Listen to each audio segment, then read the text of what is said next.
welcome back to the Morgue Logs with JT Colfax. I'm your co-host, Zach. Day 2, CrimeCon 2024 in the books here in the Music City, Nashville, Tennessee. We're at the Gaylord Opryland, a beautiful hotel, beautiful facility.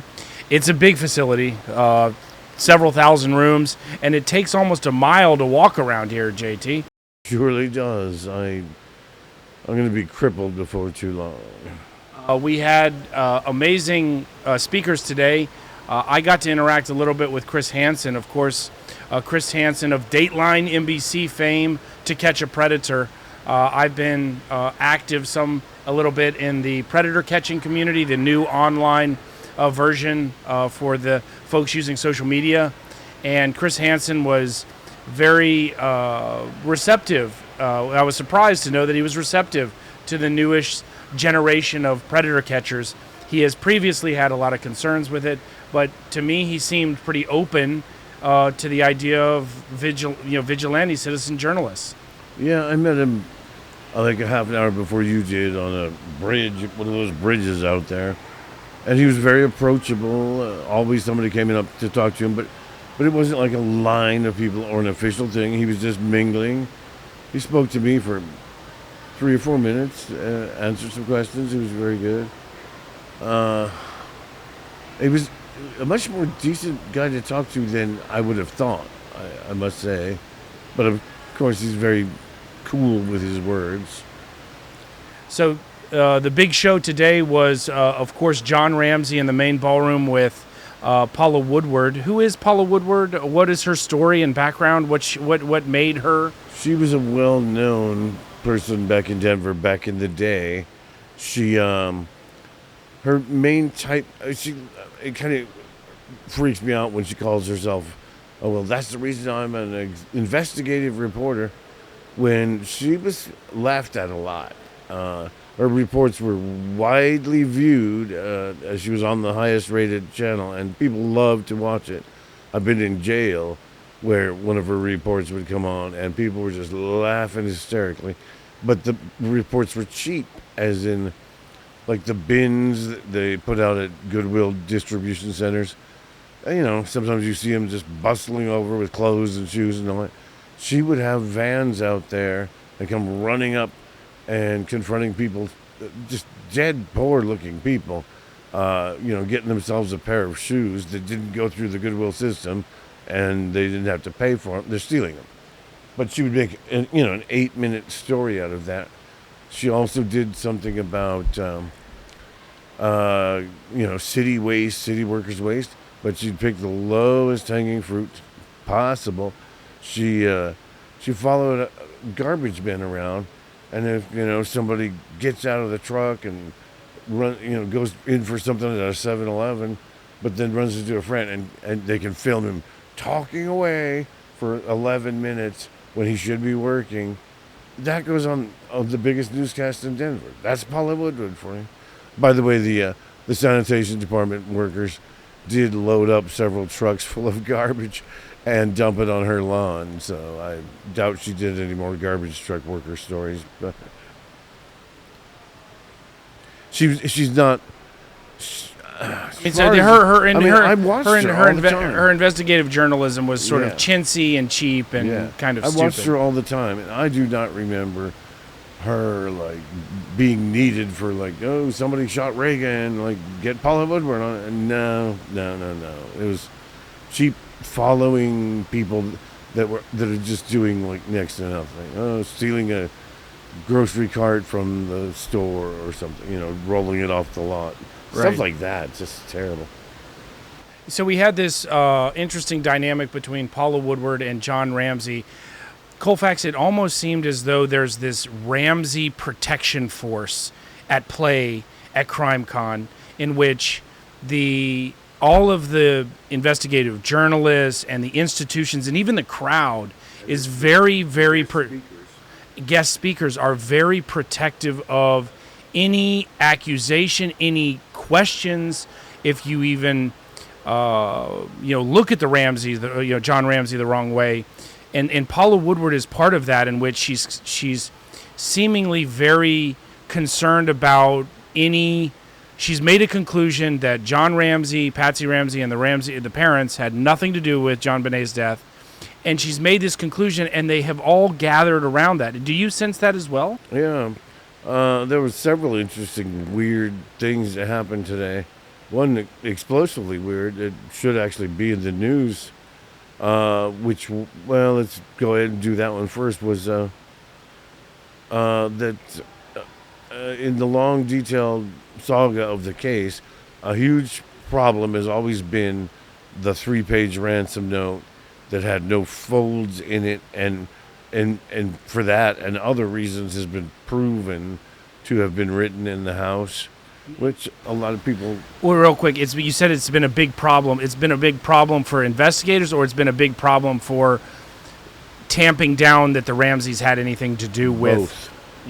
Well, not so much the investigators. It became concluded right away that the thing was written in the house, and that, of course, doesn't look good for anybody that lives in the house, because people that press the intruder theory, the things they come up with to explain it, but that notepad had in the back of it indents from another block of writing, a short one, that was basically the same part, the beginning of the ransom note, but with other flourishes that were rejected and thrown away, discarded somehow, never been seen.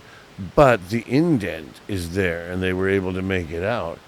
And they can also prove things by the chads, I suppose you could say, as they rip out a page.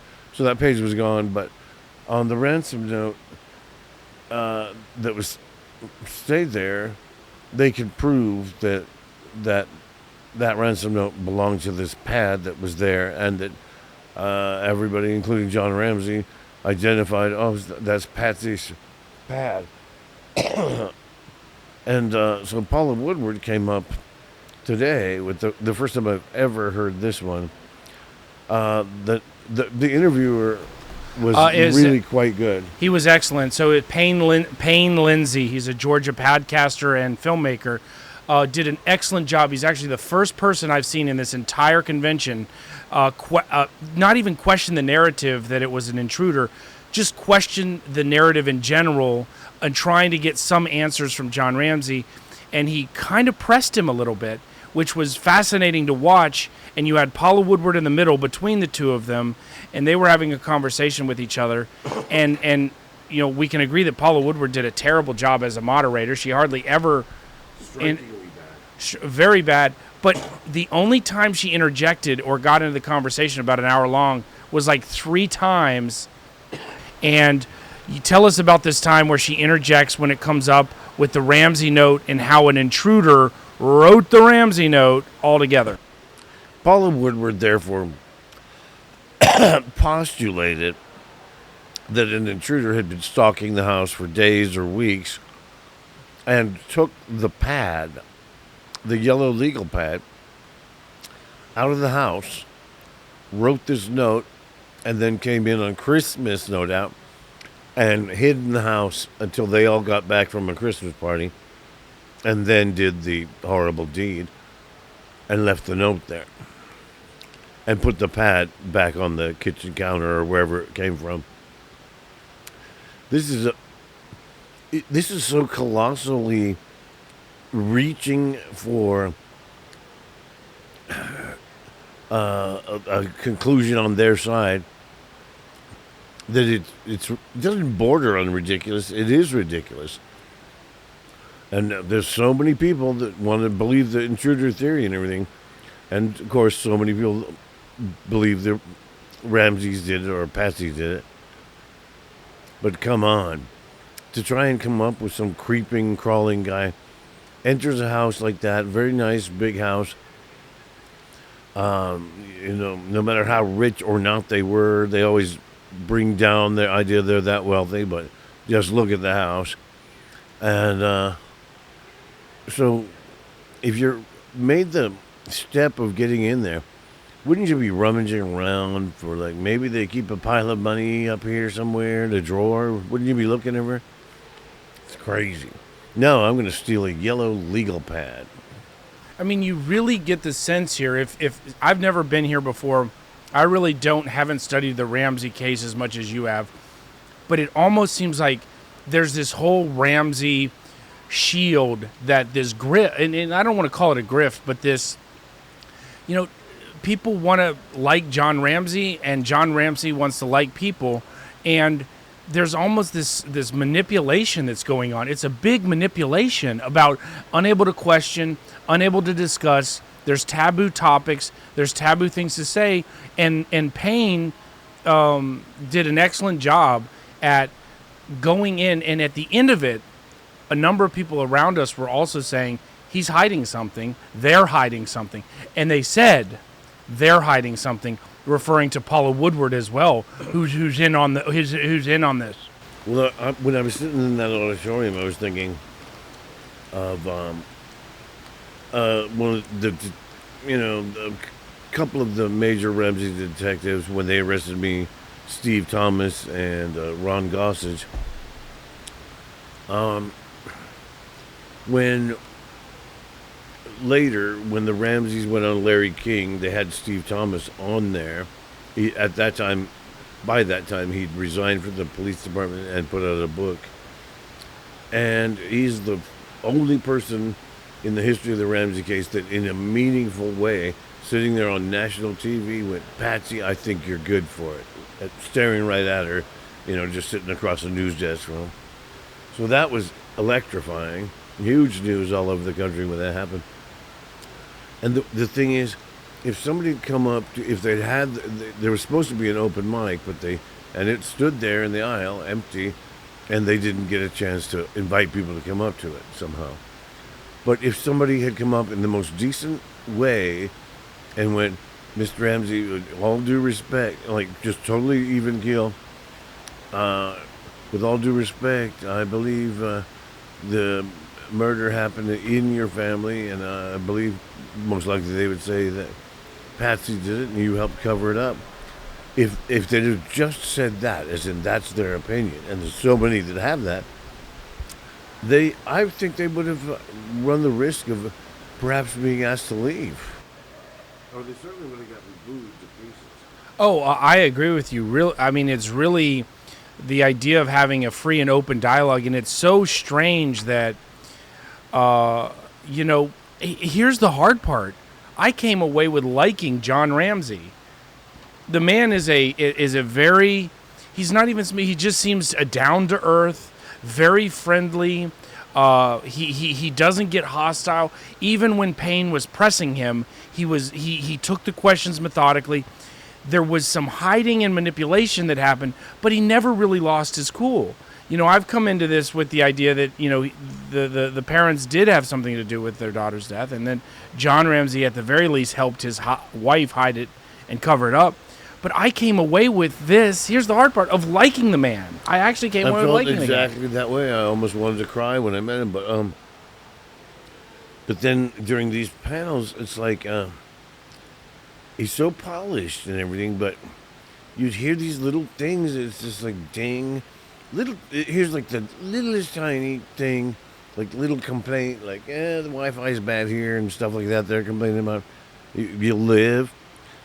But he said, as was reported in the recent Australian version of 60 Minutes, which I happened to catch, and then he said whatever that was. It was like, I've seen it. I saw it. It's been up on it just came into my recommendations. Saw it months ago, and he's in it. It was all about him and his search for the DNA and all that. So a phrase like, which I happened to see, it doesn't strike me right. It's like, you'd go, I was, as I discussed on a recent Australian 60 Minutes, not just I happened to see it. And like I said, that's a small one, but it's odd. For sure. What's this whole movement to get the DNA, the touch DNA? Like, it seems like Paula Woodward is really hanging on, and I don't know how much you know about this, but there's artifacts, there's crime scene artifacts from the crime scene, including you know, a number of things, including her JonBenet's nightgown and her underwear. There was a suitcase. There was something in the suitcase that she was talking about. Dr. Seuss book. That they haven't tested yet, and apparently the Boulder Police Department is holding that, and there's this movement to get the governor of Colorado to release it to the federal government or something like that. It almost seems like they're deflecting, like this is the thing they're holding to, that, see, John Ramsey has to be innocent. Why would he want to analyze the DNA of all of JonBenet's items? The Ramseys and their minions have always been like, make the governor do this, make the governor do that. In fact, when I was in the jail, I ended up writing letters to somebody that had been there with me. Now he was free, and he was putting them online in forums, Ramsey forums, or eventually on a little website. And what was that point there? The governor. This petition, the petition, and the governor, and forcing the governor to. The governor was, as I was getting out of jail, he was this friend of mine that was putting up these web letters of mine. So I had a very big presence as one of the first inmates with online access. It's not like I could type into people. I used a golf pencil, wrote my letters to send them every day. They got typed up on there. But he used my name to get in touch with all of these people and make things look bad because he was a huge junkie. But he was in touch with Patsy's sister, Nedra Paw. Pam Paw. Nedra was the mother. She's deceased too. She was often known, at least in Denver radio circles, as Crazy Aunt Pam. Kind of like the Billy Carter of that type of thing, just always babbling something. But she, as I was getting out, urged me to go to the governor with information about other inmates that should be looked into, which I did tell that on the radio station the next day after I got out, which it's just so crazy. So it's always been here with the idea of like, do the governor. And as far as today goes, John Ramsey revealed that the governor blocked his emails. So that is a very interesting fact. Makes you wonder how many there were. So Glenn Kirschner is here. Glenn Kirschner, of course, is a former federal prosecutor in Washington, D.C. He runs a show, Justice Matters, and he also is a guest on, or a co-host of, The Legal Breakdown with Brian Tyler Cohen. Glenn Kirschner was here, and I got to meet Glenn and talk to him for a little bit. It is a fascinating, full of information. He's a legal analyst on MSNBC. He was in the Peacock NBC documentary on who killed Robert Wone. And Glenn was the federal prosecutor assigned to prosecute this district murder. It was ruled a homicide. There was a number of ligatures, and there was a number of cuts that were sustained on Robert Wone's body. In Washington, D.C., it's an interesting fact to know this. Federal prosecutors prosecute district crimes. So it's like a state. It's a District of Columbia. Any crimes within the district are prosecuted by United States federal prosecutors. They prosecute federal crimes in the district, and they prosecute the district crimes. So typically homicides are investigated by state authorities and prosecuted by state authorities for the most part. In the District of Columbia, homicides in that district are actually, they're still not federal crimes, they're state crimes, district crimes that are prosecuted by federal prosecutors. Robert Wone was staying over with these three friends. They found a ton of, so he's found with very little blood. These three men are there. Didn't report for 20 or 30 minutes that they claim an intruder came in and killed Robert. It's very likely that they were involved in his death, or at least one of them was involved in his death.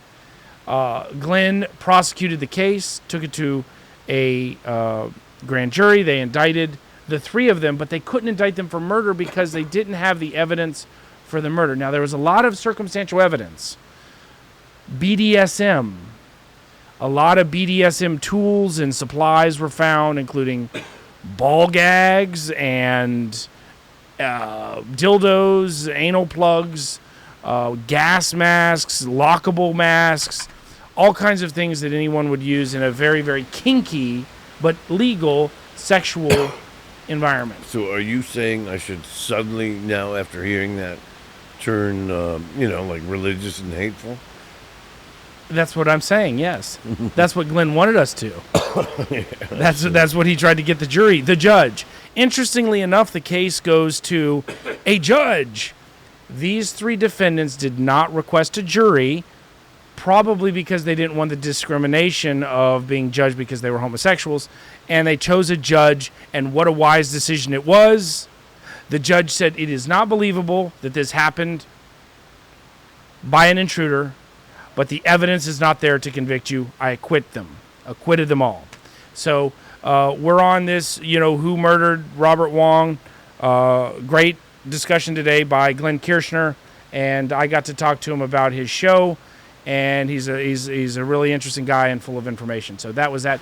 And then there was some... And he wants to go back in time and charge Nixon. That's right. Out of all the presidents that he would want to charge, in addition to Trump, he wanted to charge Richard Nixon.